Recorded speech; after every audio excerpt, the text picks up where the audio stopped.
What's up, guys?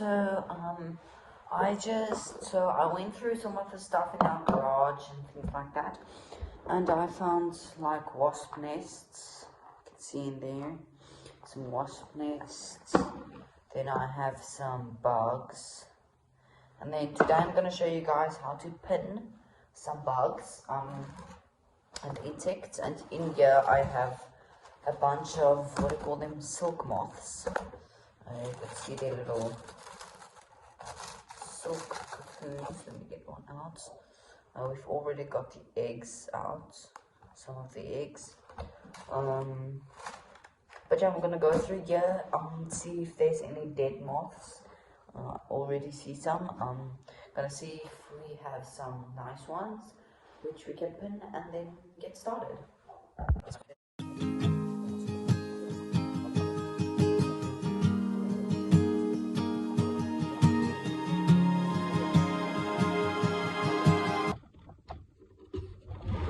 Okay, let's see if we have any moths in here. That one won't work. This one won't work either. This one doesn't have a head. I do have some bees here, so let's just go with these bees. But yeah, first I need to get some of my needles. I'll just place it here and get started. And let's get started. So just gonna make sure it focuses nicely. Let's take one of these, what they call Christmas beetles. I think that's not too hard to start.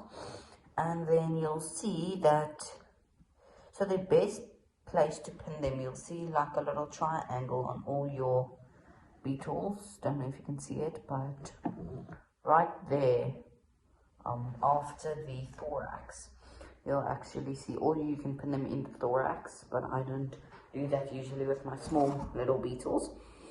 We'll just get a needle. Make sure you don't prick yourself with the needles. I've done that way too many times, and I actually do have a phobia for needles. So you just want to get the back of the thing, and just between the, just at the bottom of that triangle, you want to put your needle, and don't be scared to really push it in there. And then you got it just like that, and then you just want to push it. This is where you usually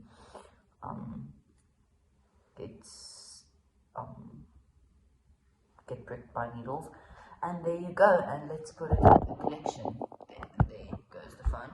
But in any case, let's put it. So we have my entomology cabinet here, and then I'll just get this open. You can see I've pinned mostly all of my moths. And then you can see there's one over there, so I don't know if I'm actually going to be able to get in there. Let me see. It's going to be quite difficult doing it with one hand.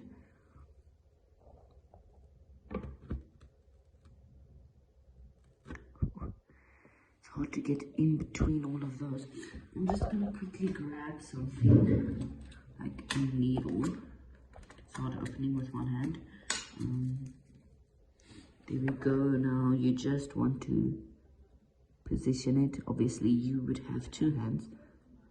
You can nicely see the wings there, and you want to make sure that all your specimens are nicely posed in front, or whatever direction you want them to look. Like this little dude, I'm not going to move because he can fall. You can see the dragonflies, and let's move on to the next one. Show you guys that triangle I was talking about. I think I should be able to sit quite nicely. There we go. And then you guys will see that there is that triangle. Let me just see how well you guys can see that. You'll see that triangle I'm talking about,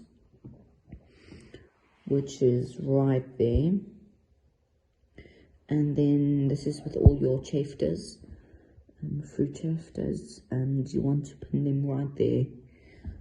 Or some people prefer there, but I like if it's in the middle. so it just presents nicer. Grab it here. You always want to grab your specimens, and I think I'm right below.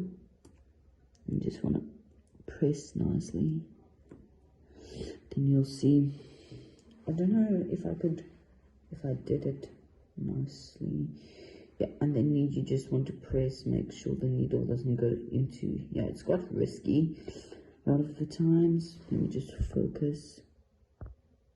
There you go. And I'll just put like that and put it on my collection. What to do. Then he's just gonna push it here, grab it really nicely. And when you do them laterally, you do want to find a nice spot where you can see the eye nicely and all legs.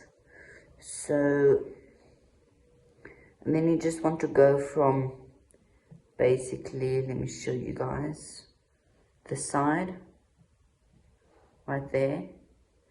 Then you're just going to want to reposition it, and there the needle falls out of my hand. It's always a pain picking these up, and then I'll just position it so that you guys can see nicely, but I could also see nicely. You just want to push through that exoskeleton. There you can see I did it, and that is how it's going to look. And you've got all three legs on the one side, beautifully posed, a nice eye and an antennae on there, and some of the mouth parts showing, and that is it. And let's put it in my collection. Okay, so I've got my etymology cabinet. Let's just put it all the way back. You can see there's some butterflies there. You can see that one I also put at its lateral side. Let's see if we can spot any others that I put on the lateral sides. I don't see any. Oh, there's a bee that I'll show you guys just now. Let me just reposition this little guy nicely. There we go. Those were easy because it's just like the exoskeleton, and if it breaks, let me show you guys. I've got lots of them. As you can see, I've got thousands. You just find them in trees, in the bush part. And then I'm just gonna push this beetle a bit down. I just want to pull this cabinet out a bit more. And let me just get in here, push it down, and position it nicely there. You go, and this collection is looking better and better by the day. Especially the bugs. I've got a lot of beetles and moths. And I really like this bottom, but the top as well. I like this section. It's quite nice. Just want to reposition my bug from the Maclan. And let's go to the other stuff.